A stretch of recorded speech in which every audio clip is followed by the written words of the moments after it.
তাই আজকে চলে এসেছি মহাষ্টমীর ভিডিও নিয়ে। এটা একদমই লং ভিডিও নয়, মিনি ব্লগই বলতে পারো।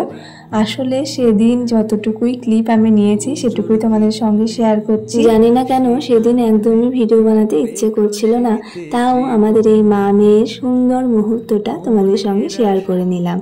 এবারে অনেক বছর পর আমি মহাষ্টমীর অঞ্জলি দিয়েছিলাম। আসলে সময়টা এত ভালো ছিল যার জন্য বেশিরভাগ মানুষই কিন্তু উপোস করেছিল। যখন এই ভিডিওগুলো বানাচ্ছি তখন মনে হচ্ছে আমি আবার পুজোর দিকে ফিরে যাচ্ছি। বেশ ভালোই লাগছে এখন বানাতে, তবে একটু বেশ দেরি হয়ে যাচ্ছে। তাহলে আজকে ভিডিওটা আমি এখানেই শেষ করছি। আর আমার এই মিনি ব্লগটা তোমাদের কেমন লাগলো জানিও। দেখা হচ্ছে নেক্সট ভিডিও নিয়ে, ততক্ষণে তোমরা একটু আরতি দেখে নাও।